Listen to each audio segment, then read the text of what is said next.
हाय दोस्तों, मेरा नाम समा खान है और आपको तो पता होगा मैं इस बार भी एक कहानी लेकर आया हूँ। इस बार थोड़ी छोटी कहानी लेकर आया हूँ अपने बहनों लोगों के लिए। आपको पता होगा, सब बोलते हैं लड़की कोई छोटे कपड़े पहन रहा है मतलब वो लड़की बुरी है, बुरी ख्यालात की है, गलत है। वो ऐसा नहीं है। आज की कहानी कुछ इसी तरह पर बेसिक है।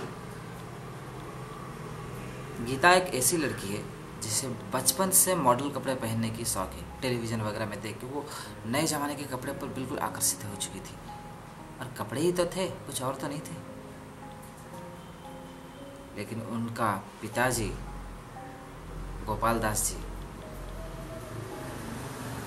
उनको पसंद नहीं था। गोपाल दास जी हमेशा अपनी बेटी गीता को मारते रहते थे। थोड़ा सा मिडिल क्लास फैमिली के थे। जब देखो तब अपने बेटी को पिटाई धुलाई करते रहते थे हमेशा। वो इसलिए कि तुम छोटे कपड़े नहीं पहनोगी, बाहर नहीं जाओगी, ऐसा नहीं करोगी, वैसा नहीं करोगी। इस दौरान कितने साल गुजर गए। गीता बड़ी हो गई। भले उसने लोगों के सामने, अपने परिवार के सामने नए ज़माने के कपड़े पहनना छोड़ दिया हो, लेकिन यह आदत उसकी ज़रूरत बन चुकी थी।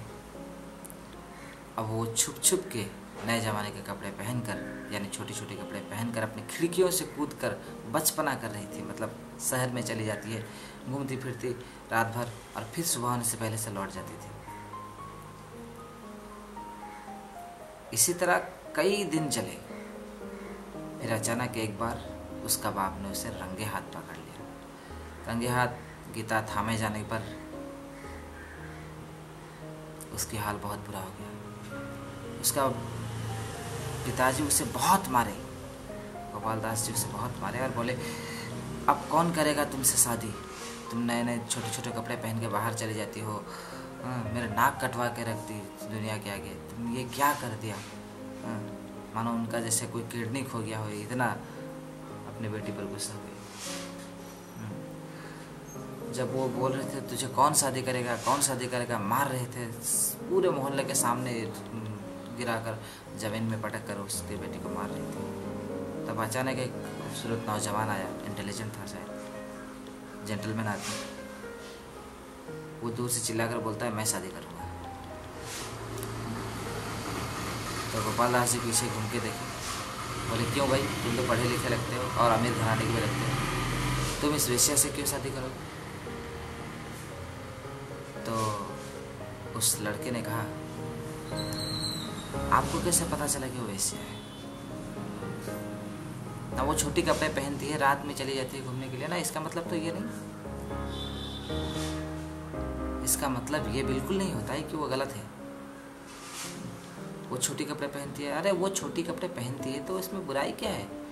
हाँ। तो गोपाल दास जी ने हर मुमकिन कोशिश की ये साबित करने की उनकी बेटी गलत है, और वो लड़का बोल रहा था उनकी बेटी गलत नहीं है। और अंत में गोपाल दास जी ने जब ये बोला कि छोटे कपड़ा पहनना कहाँ से सही है बताओ, तो नौजवान ने जवाब दिया कि आप शायद मर्द नहीं हो।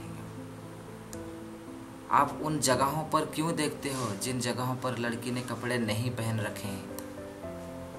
आप अगर असली में मर्द हैं तो उन जगह पर देखिए जहां लड़की ने कपड़े पहन रखे हैं।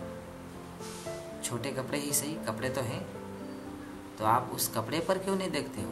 उस जगह पर क्यों देखते हो जिस जगह पर उसने कपड़े नहीं पहन रखा है? मतलब आप खुद पर काबू नहीं रख सकते। उसने छोटे कपड़े पहनकर कोई गलती नहीं की, पर आप उसे छोटी नज़रों से देखकर गलती कर रहे हैं।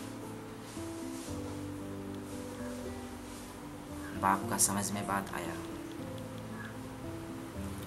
उसके बाद उसने कहा, फिर भी मैं अपना बेटी को छोटे कपड़े पहनने से मना करूँगा। तो नौजवान ने फिर से कहा कि आप नहीं चाहते कि आपकी बेटी आपके सामने छोटी कपड़े पहन के आए, क्योंकि आप भी एक मर्द हैं और आप अपने आप को काबू नहीं कर पाते हैं।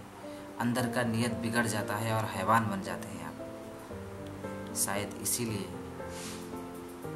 आप अपने बेटी को बुरी नज़र से ना देखने के लिए उसे छोटी कपड़े पहनने से मना करते हैं।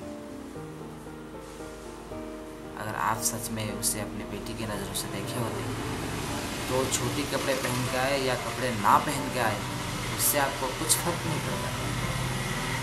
इसलिए ज़रूरी नहीं कि वो छोटी कपड़े पहनती तो वो गलत है। आप उसके पिता हैं तो उस जगह पर देखिए जिस जगह पर बच्ची ने कपड़े पहन रखा है, और हर नौजवान भी उस जगह पर देखना चाहिए जिस जगह पर लड़की ने कपड़े पहन रखा है, ना कि उस जगह पर जहाँ लड़की के कपड़े नहीं हैं।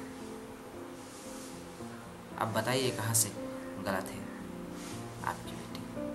तो उसके बाप हार मान गया। गोपाल दास जी सीधे नौजवान के कदमों में सीधे लंबे होकर पड़े और बोले, सच बोल रहे हो तुम। हर मर्द की यही होता है कि हमारी बेटी छोटी ना पहने। शायद इसकी वजह यह है कि खुद भी एक मर्द है, उनकी नीयत साफ नहीं हो सकती। अगर मर्द की नीयत साफ रहे तो और लड़की जितनी भी छोटी कपड़े पहन ले, मर्दों को कोई फ़र्क नहीं पड़ता। और छोटी कपड़े बड़ी कपड़े पहनना ये उनकी पर्सनल मैटर है।